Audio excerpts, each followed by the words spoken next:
Hello students, मैं हूं आपकी टीएमएम तानिया मैथ्स मैडम। आज हम पढ़ेंगे elimination method class 10 maths chapter 3 pair of linear equation in two variable.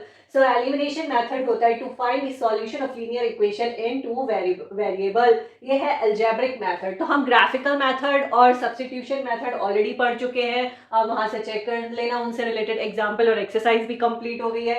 अब ये लास्ट मेथड है एलिमिनेशन मेथड। ये जो है पर्सनली मुझे बहुत इजी लगता है। अगर एग्जाम में कोई पर्टिकुलर मेथड लिखा हुआ है तो आप उसी मेथड से निकालो, अदरवाइज आपको ग्राफिकल सब्स्टिट्यूशन एलिमिनेशन में से जो इजी लगता है आप यूज कर सकते हो। So elimination means removing one variable. So इससे रिलेटेड एक एग्जांपल कर लेते हैं और इसके स्टेप्स को फॉलो करते हैं कि हमें एक्स और वाई की वैल्यूज कैसे निकालनी है।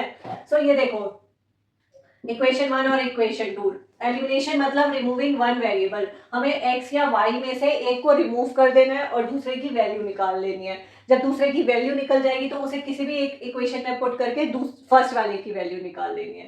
तो देखो कैसे करते हैं। अब ये देखो, यहाँ पे 7 है और यहाँ पे x है। सो अगर हम 2 में मल्टीप्लाई कर दे 7 तो ये हो जाएगा 7x और फिर ये कैंसिल हो जाएगा, मतलब x की वैल्यू रिमूव हो जाएगी। तो देखो कैसे करेंगे। स्टेप 1, मल्टीप्लाई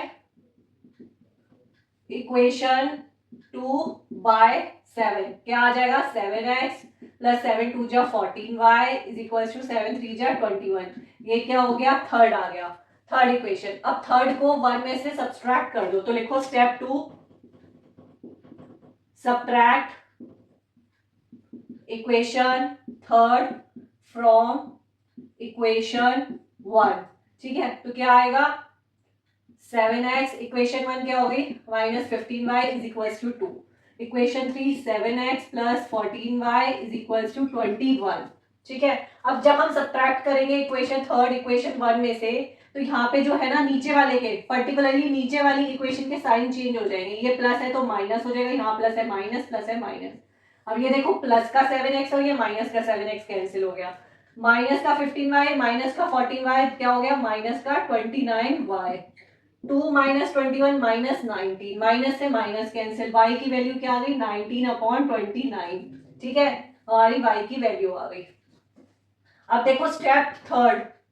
स्टेप थर्ड क्या होगा? Put y is equal to 19/29 in equation 2। किसी भी 1 या 2 किसी में भी आप रख सकते हो y की वैल्यू, जो आपको इजी लग रही है, सिंप्लीफाई लग रही है, उसमें रख लो। तो मैं 2 में रखती हूँ, इन इक्वेशन 2। तो क्या आ जाएगा? रखो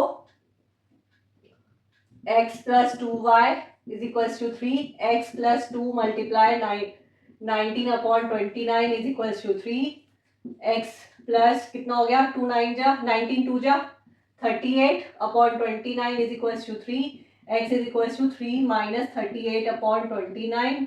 एलसीएम ले लो 29। 29 3 जा 3 9 जा 27, 3 2 जा 6 87। 87 माइनस 38 तो कितना हो गया? 87 माइनस 38 कितना हो गया? 49/29। x की वैल्यू आ गई। ठीक है, x की वैल्यू आ गई, y की वैल्यू आई 19/29, x की वैल्यू आई 49/29। ये क्या हो गया? आंसर हो गया। Step 1, multiply equation 2 by 7। ठीक है, फिर उसको कैंसिल कर दो। एक तो हमने यहाँ पे क्या करा? एक वेरिएबल रिमूव हो गया, x रिमूव हो गया, y की वैल्यू आ गई। अब y की वैल्यू पुट कर दो किसी भी इक्वेशन में, x की वैल्यू आ गई। अब स्टेप 4 है verification. x is equals to 49/29, y is equals to 19/29. Put in equation 1 and 2। जब आप x और y की वैल्यू 1 या 2 में रखोगे तो left hand side equal to right hand side आनी चाहिए। अगर ये आ जाती है तो आपके जो सॉल्यूशन है, वैल्यूज है, वो बिल्कुल करेक्ट है। अगर एग्जाम में आपके पास वेरिफिकेशन का टाइम मिले तो आप ऐसे चेक कर लेना, तो इससे आप श्योर हो जाओगे आपकी जो वैल्यूज आई है वो एकदम करेक्ट है। तो आप ये रख के देखना, यहाँ पर लेफ्ट हैंड साइड ये हो गई आपकी लेफ्ट हैंड साइड, ये हो गई राइट हैंड साइड। तो जब आप x और y की वैल्यू इसमें पुट करोगे तो ये ऐसे आ जाएगा, 2 इक्वल्स टू 2, 3 इक्वल्स टू 3, ये आपका आ जाएगा। अगर ये आ गया तो ये बिल्कुल वैल्यूज करेक्ट है। हम सॉल्यूशन किसी भी मेथड से निकालें, वेदर ग्राफिकल, सब्स्टिट्यूशन और एलिमिनेशन, हमारे पास 3 केसेस आते हैं। पहला, unique solution. We are able to find the value of x and y। Unique solution exist, यहाँ पे हमने देख लिया x और y की वैल्यू आ गई, ये क्या हो गया? यूनिक सॉल्यूशन हो गया। सो पहला वाला केस हमने देख लिया। सेकंड वाला, infinitely many solution, we are not able to find the value of x and y. हम इनफाइनाइटली मैनी सॉल्यूशन में पार्टिकुलर एक्स और वाई की वैल्यू फाइंड आउट नहीं कर सकते, लेकिन लेफ्ट हैंड साइड जो है इक्वल आएगा राइट हैंड साइड के। जब आप इसका इस मेथड से सॉल्यूशन निकालोगे, यहाँ पे लेफ्ट हैंड साइड इक्वल हो जाएगा राइट हैंड साइड के, लेकिन जो है एक्स और वाई की वैल्यू नहीं आएगी। इस केस में इनफाइनाइटली मैनी सॉल्यूशन होगा। ये वाला केस हम आगे आने वाले एग्जांपल में चेक करेंगे। थर्ड है नो सॉल्यूशन, ठीक है। इस वाले केस में भी हम एक्स और वाई की वैल्यू को फाइंड आउट नहीं कर सकते। इस वाले केस में क्या होगा, आपका लेफ्ट हैंड साइड जो है नॉट इक्वल आएगा राइट हैंड साइड के। फॉर एग्जाम्पल यहाँ पे आएगा 29 इक्वल्स टू 19, ऐसे आएगा। एक्स और वाई की वैल्यू हम नहीं निकाल पाएंगे, लेकिन यहाँ पे क्या आ जाएगा 29 इक्वल्स टू 19, मतलब left hand side is not equals to right hand side. ये वाला भी जो है हम चेक करेंगे। इस केस में होगा नो सॉल्यूशन, और इनफाइनाइटली मैनी सॉल्यूशन में क्या होगा 19 इज इक्वल्स टू 19 आ जाएगा।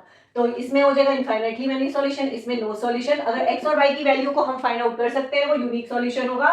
इसका एग्जांपल हम यहाँ पे चेक कर चुके हैं। सेकंड और थर्ड वाला जो केस है हम आने वाली क्लासेस में डिस्कस करेंगे। सो आज के लिए इतना ही, मिलेंगे अपने नेक्स्ट क्लास में।